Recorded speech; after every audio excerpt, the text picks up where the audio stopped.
चीन गुरखा सोल्जर से बहुत डरता है। जी। उन्होंने देखा है जो लड़ाई के मैदान में 1962 की गुरखा सोल्जर ने अपनी खुखरी निकाल के जब चीनी को खत्म किया तो हैरान हो गए कि खुखरी कैसे इस्तेमाल होती है, और वही वजह है कि वो स्टडी करना चाहते हैं कि ये गुरखा क्या है। तो ये तो है प्रपोजल, बट भारत इस चीज़ को मानने को तैयार नहीं होगा।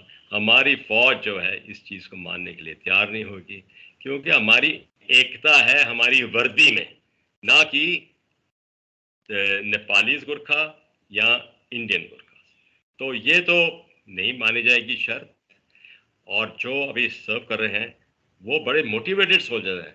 मेरे को मौका मिला था, मैं गया हुआ था एक स्टेशन पे जहाँ पे मेरे को गुरखा पलटन के साथ एक मौका मिला। मैं गुरखा ओके। राइफल्स का तो नहीं हूँ, और वहाँ पे वो विजिट थी, और visit The recruitment was used to be done through a tripartite agreement. Yes, in the most recent conversations, we have not gone into those dialogue and discussions when government of India feels it's necessary. Again, like any other issues, we're happy to sit at the table and take up these issues as well. जय हिंद दोस्तों, मेरे channel defence discussion में आप सभी का स्वागत है। I hope आप सभी ठीक होंगे। दोस्तों, जब से अग्निवीर स्कीम आई है तब से जो गोरखा हमारे भाई हैं वो भारतीय सेना में आ नहीं रहे हैं, और सबसे बड़ी समस्या, सबसे बड़ी प्रॉब्लम जो है वो इस वक्त गोरखा रेजिमेंट के सामने खड़ी हो चुकी है। 50 से 60 हज़ार गोरखा भारतीय सेना में काम करते थे, जॉब करते थे, और फिर वो अपने देश लौट जाते थे। हालांकि ब्रिटेन ने एक नया ब्रिगेड, आर्टिलरी ब्रिगेड जो है गोरखाओं का खड़ा कर दिया है, लेकिन दूसरी तरफ भारतीय सेना में गोरखाओं की भर्ती नहीं हो रही है। अग्निवीर से गोरखा बेहद नाराज हैं।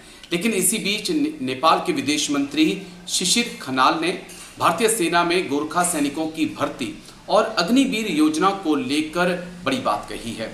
काठमांडू में इस मुद्दे पर नई दिल्ली के साथ बातचीत करने के लिए पूरी तरह से तैयार है। शिशिर खनाल ने कहा, भारत दौरे पर वो आए हैं और उन्होंने स्पष्ट किया कि नेपाल जो है नई दिल्ली के साथ अग्निवीर के मुद्दे पर उच्च स्तरीय बातचीत करने के लिए तैयार है, क्योंकि जो नेपाल सरकार का कहना है कि अग्निवीर गोरखा नहीं बनेगा। हमें जिस प्रकार से पुरानी जो हमारी संधि के तहत जो हमारी युवाओं को लंबी सर्विस दी जाती थी, उसी प्रकार से अगर आप भर्ती करते हैं तो हम युवाओं को भेजेंगे। शिशिर खनाल ने मीडिया से बातचीत में कहा कि भारतीय सेना में गोरखाओं की भर्ती के निलंबन को लेकर नेपाल सरकार और भारत सरकार के बीच बातचीत चल रही है, और ये बातचीत हम चाहते हैं कि एक मुकाम तक पहुंचे। The recruitment was used to be done through a tripartite agreement. Yes, in the most recent conversations, we have not gone into those dialogue and discussions when government of India feels it's necessary. Again, like any other issues, we're happy to sit at the table and take up these issues as well. जब खनाल से पूछा गया कि क्या भारतीय सेना द्वारा गोरखा सैनिकों की भर्ती पर चर्चा हुई है, तो उन्होंने कहा कि ऐसी कोई बातचीत नहीं हुई, लेकिन काठमांडू इस मामले पर नई दिल्ली के साथ बातचीत करने को तैयार है। भारतीय सेना द्वारा अग्निवीर योजना लागू किए जाने के बाद से गोरखा सैनिकों की भर्ती निलंबित कर दी गई है, और मैंने जैसा आपसे कहा कि कम से कम 50 से 60 हज़ार गोरखा सैनिक भारतीय सेना में जॉब करते थे। मैक्सिमम गोरखाओं की भर्ती नेपाल से होती थी 60%, और 40% इंडियन गोरखा जो हैं उनकी भर्ती होती थी। लेकिन अब जब नेपाल से भर्ती नहीं हो रही है तो गोरखा रेजिमेंट में एक कमी महसूस की जा रही है, उस जज्बे की, उस हौसले की और उस स्किल्स की जो सिर्फ नेपाल के गोरखाओं के पास हैं। तो कमेंट्स करके आप राय दीजिए कि कितना जरूरी है भारतीय सेना में गोरखाओं का होना। कमेंट करिए और बताइए। ब्रिटेन के बरखिलाफ 1897 में भी उन्होंने हिस्सा लिया लड़ाई में, पर ब्रिटिश साइड में थे उस समय। पर फिर ब्रिटिश इंडियन आर्मी जब बनी तो फर्स्ट और सेकंड वर्ल्ड वॉर में भी गुरखास ने बहुत ज़्यादा थिएटर्स में बाहर के मुल्कों में, अफ्रीका, यूरोप में हिस्सा लिया था, साउथ ईस्ट एशिया में भी लिया था। तो गुरखास की बड़ी बहादुरी है, पहचानी गई है। और 1947 जब हमारी इंडिपेंडेंस हुई, उस समय एक ट्राइपार्टाइट अग्रीमेंट हुई थी इंग्लैंड, इंडिया और नेपाल के बीच में। उसके बारे में हम बाद में बात कर लेंगे कि जिसके तो अभी आपने ये जो सवाल किया है कि चाइना, शी जिनपिंग नेपाल के गुरखास को अपनी पीएलए में रिक्रूट करना चाहता है। हाँ, ये सच्चाई है। मैं आपको बताता हूँ कि करीबन 3-4 साल पहले उन्होंने, चाइना ने एक स्टडी इंस्टीट्यूट की थी जिसमें वो जानना चाहते थे कि ये गुरखास में क्या है, और ये जो हमारी इंडियन आर्मी में हिस्सा लेते हैं, इनकी क्या क्या है वजह इनकी बहादुरी की, उनकी साइकोलॉजी और उनकी जो है ओरिजिन्स स्टडी कर रहे हैं। और अभी आप जानते हैं कि कम्युनिस्ट सरकार है, प्रचंडा की है, और इससे पहले जो केपी शर्मा ओली की सरकार थी वो भी इनके साथ थी, चीन के साथ। तो ये जो कम्युनिस्ट गवर्नमेंट है, इन्होंने कुछ हाथ एक तरह का बढ़ाया, फुली नहीं, बिकॉज नेपाल में इसके बारे काफ़ी ऑपोजिशन भी है।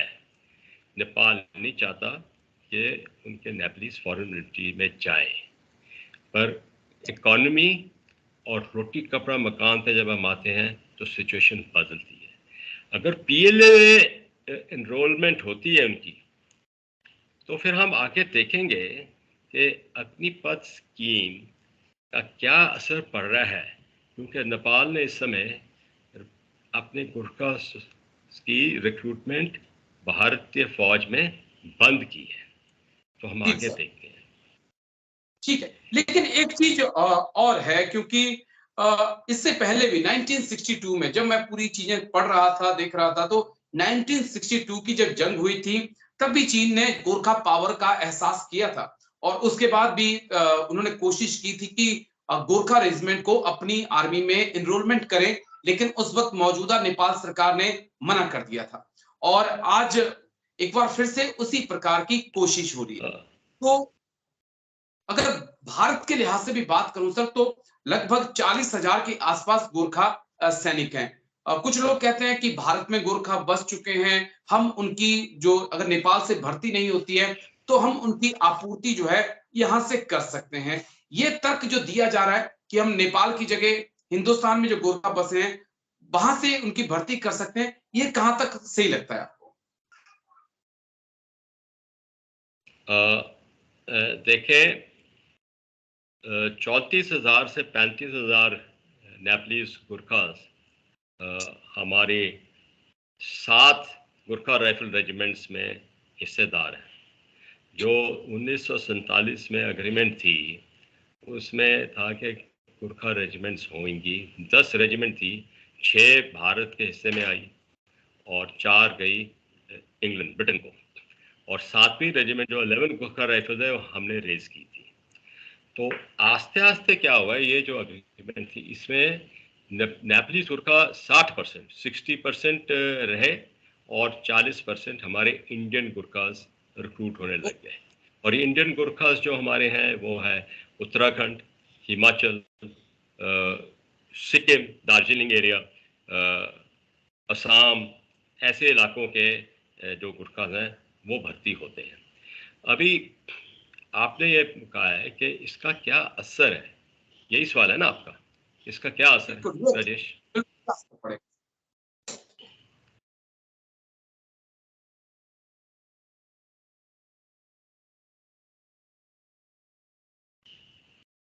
हेलो हेलो, सर, बोलिए बोलिए सर। तो अभी आपका ये सवाल है कि ये रिक्रूटमेंट जब होगी तो हमारी गुरखा राइफल्स, क्योंकि नेपाल गवर्नमेंट इस समय बंद कर दी है रिक्रूटमेंट अपनी गुरखास की, तो जरूरी है कि हमारे को अपने इंडियन गुरखास के ऊपर लीन करना पड़ेगा। और कुछ अभी, जैसे मेरी जानकारी है कि कुमाऊं और गढ़वाल के जो हमारे जवान हैं, यूथ, उनको भी रिक्रूट किया जा रहा है, क्योंकि इन्फेंट्री बटालियंस का तादाद, उसकी स्ट्रेंथ हमको मेंटेन करनी है अग्निपथ स्कीम के जरिए। ठीक है सर, लेकिन क्या नेपाल को रियायत नहीं दी जा सकती है? आपने अग्निपथ लेकर आए, आपने ठीक है, भारत की सरकार भारत के लिए लेकर आई, हम उसे नेपाल पे कब तक और क्यों थोपेंगे सर?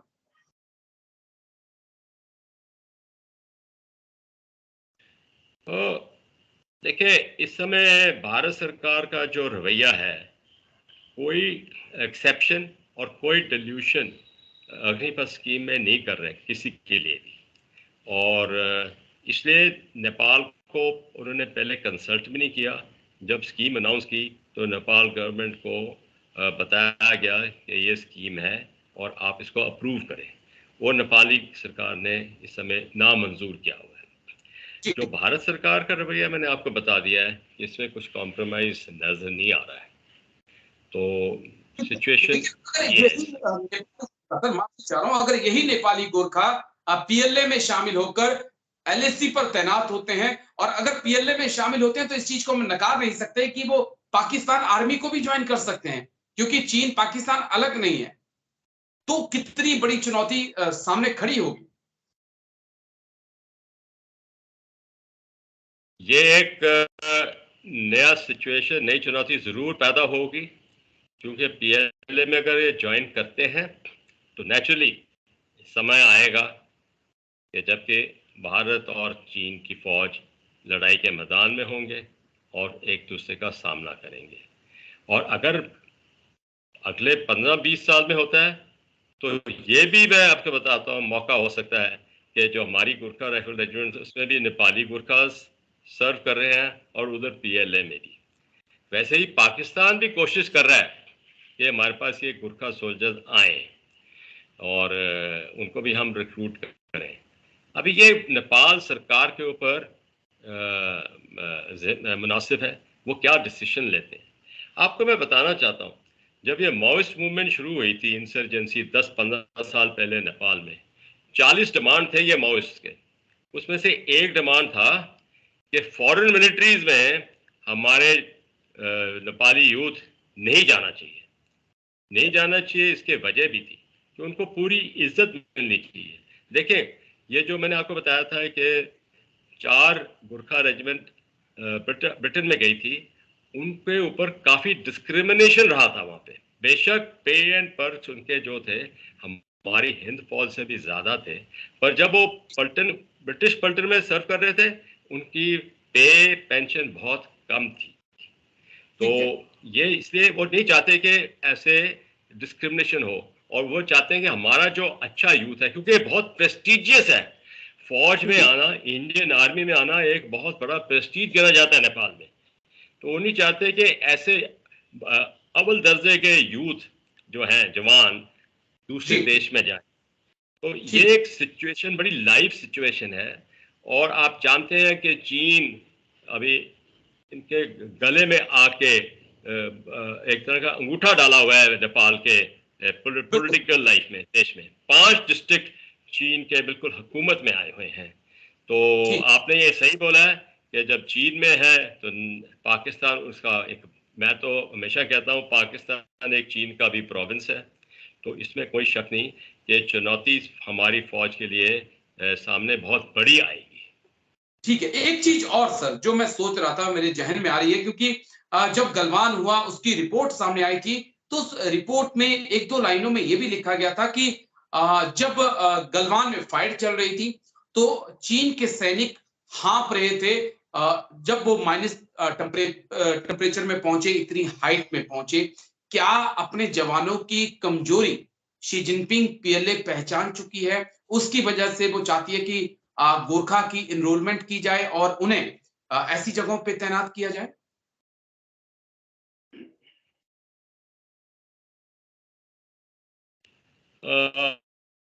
देखिए राजेश, ऐसे है, जहाँ तक कि चीन के ये पीएलओ के जवान हैं, एक कंस्क्रिप्ट फौज है और ये तिब्बत इलाके के हैं।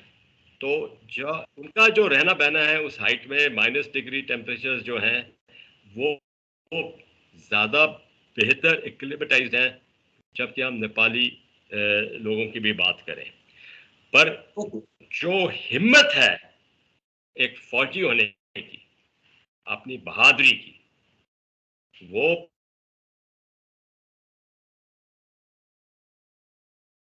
गुरखा ठीक है ने सर। सारे विश्व में एक नाम कमाया और हमारी इंडियन आर्मी में उनकी इतनी ज्यादा इज्जत है। बेशक और रेजिमेंट्स, पूरी इंडियन आर्मी अपने गुरखा सोल्जर्स को बहुत बहुत बड़ा सम्मान के साथ देखती है। बिल्कुल, हमने भी सर्व किया सर। कभी ऐसा नहीं लगता कि गोरखा बाहर से हैं। गोरखा हो, नेपालीज, हम जब उनके साथ हम यूनिट में होते हैं या कहीं एक्सरसाइज में होते हैं तो ऐसा लगता है कि हम इंडियंस ही हैं, हम बाहर के नहीं हैं। ये एक फीलिंग गोरखा के साथ होती है, कंफर्टेबल जोन ऐसा होता है। एक चीज और सर जो बड़ी अहम पॉइंट है, अगर मैं माओ जेडोंग के 5 फिंगर प्लान की बात करता हूं तो नेपाल तो सर उसका हिस्सा है। 5 फिंगर में एक फिंगर नेपाल भी है।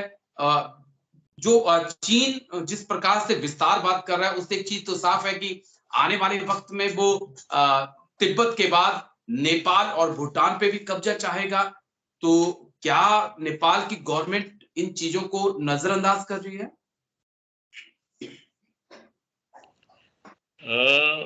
ये सारी चीजें जो रणनीति में है सामने है।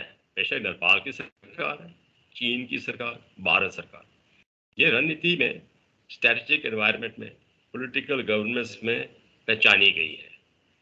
चीन एक ताकतवर देश है, नेपाल को दबा रहा है।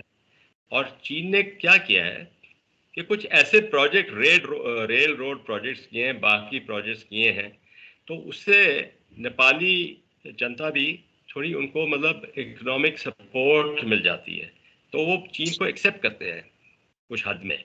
पर क्या है ना, आने वाले समय में नेपाल को यह बचाना पड़ेगा कि उनकी जो आज़ादी है, जो उनकी मतलब फ्रीडम है, वो चीन की हुकूमत में तो नहीं हो सकती। और वो बदलाव जब आएगा नेपाल के ऊपर, वो पूरा एकदम डोमिनेशन एस्टेब्लिश कर लेंगे। और वैसे ही हमारे ये जो गुरखा है, अगर चीन की पीएलए में जाएंगे तो मैं एक कंपैरिजन ड्रॉ करना चाहता हूँ अपने भारतीय फौज, हिंद फौज के साथ। ठीक है। जो मैन ऑफिसर मैन रिलेशनशिप है, जो जी जी। अफसरों के और जवानों के बीच में जो एक तरह का संबंध है, ये विश्व में, संसार में इससे बेहतर रिलेशनशिप कहीं नहीं है। हमारी फौज बहुत ही अच्छी लीडरशिप के साथ करती है काम, और वैसे ही जवानों का मोटिवेशन लेवल बड़ा हाई है। और जी ये कभी भी एक फासला महसूस नहीं हुआ है कि वो नेपाल के गुरखास हैं और ये इंडियन गुरखास हैं।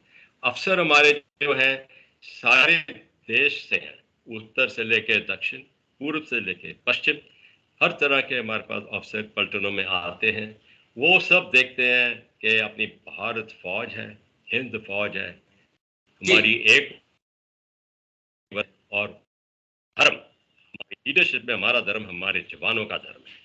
और देखें, बहुत कॉमननेस सबसे ज्यादा है कि नेपाल भी हिंदू देश है। गुरखास पूरी बिल्कुल उसको फॉलो करते हैं, हिंदू धर्म को। हाँ, ये गुरु गोरखनाथ के तो रिलीजन है। ठीक है। ये बहुत जो है ना कॉमननेस हमारी है, वो चीन पाकिस्तान में नहीं हो सकती। आप जानते हो कि हिंदूस और सिख्स का क्या हाल है पाकिस्तान के अंदर। बिल्कुल तो मेरा ख्याल है कि हमारे भी ये जो गुरखास है, ये समझेंगे नेपाल के कि अगला कदम किस तरह ले। हाँ, एक जी इकोनॉमिक में बात करता हूँ, रोटी कपड़ा मकान के लिए इंसान को आवश्यक हो जाता है कि मैं कुछ और कमाई करूं, बेहतरी। जी। एक बड़ा अहम पॉइंट तो सर और था, क्योंकि ऐसी भी खबरें निकल के सामने आई हैं कि चीन की माफ करिए, नेपाल की जो कम्युनिस्ट गवर्नमेंट है वो भारत से बोल रही है कि आप हमारे सैनिकों को अगर भर्ती करते हैं तो आप चीन के बॉर्डर पे इन्हें डिप्लाई नहीं करेंगे। ऐसी भी कुछ शर्तों की बात आ रही है। कितनी पुख्ता ये खबरें हैं? और नेपाल के पास ये अधिकार नहीं है। ये अधिकार अगर भारत में गोरखा सैनिक है तो भारत की सेना और भारत की सरकार का अधिकार है कि इनको कहां तैनात करना है। हाँ, ये बिल्कुल सही है। और ये भी मैं समझता हूँ कि चाइना का स्पॉन्सर्ड है, his masters voice Maoist government को बोलना पड़ रहा है। क्यों? चीन गुरखा सोल्जर से बहुत डरता है। उन्होंने देखा है जो लड़ाई के मैदान में 1962 की गुरखा सोल्जर ने अपनी खुखरी निकाल के जब चीनी को खत्म किया तो हैरान हो गए कि खुखरी कैसे इस्तेमाल होती है, और वही वजह है कि वो स्टडी करना चाहते हैं कि गुरखा क्या है। तो ये तो है प्रपोजल, बट भारत इस चीज़ को मानने को तैयार नहीं होगा। हमारी फौज जो है इस चीज़ को मानने के लिए तैयार नहीं होगी, क्योंकि हमारी एकता है हमारी वर्दी में, ना कि नेपालीज गुरखा या इंडियन गुरखा। तो ये तो नहीं मानी जाएगी शर्त। और जो अभी सर्व कर रहे हैं वो बड़े मोटिवेटेड सोल्जर हैं। मेरे को मौका मिला था, मैं गया हुआ था एक स्टेशन पे जहाँ पे मेरे को गुरखा पलटन के साथ एक मौका मिला। मैं गुरखा राइफल्स का तो नहीं हूँ, और वहाँ पे वो विजिट थी, और विजिट के दौरान उनके एक सूबेदार साहब ने ही हमारे को कंडक्ट किया था। और जब आखिर में उनका सूबेदार साहब और सूबेदार मेजर भी मुझे मिले, तो उन्होंने एक सवाल किया था कि सर ये अग्निपथ स्कीम का क्या होगा, अग्निवीर का। हम तो भारत फौज के, हम तो इंडियन गुरखा राइफल रेजिमेंट के हैं, तो अभी हमारे आने वाले जो बच्चे हैं वो क्या करेंगे? भारत में तो फिर भी जो 75% बाहर जाएंगे जवान 4 साल की ट्रेनिंग के बाद, उनको फिर भी, भारत तो एक्चुअली नेपाल के लिए बड़ा देश है, उनको फिर भी मौका मिलेगा एम्प्लॉयमेंट का। पर हमारा देश तो एक कमज़ोर देश है, अंडर डेवलप्ड है, तो हमारा इन यूथ का क्या बनेगा?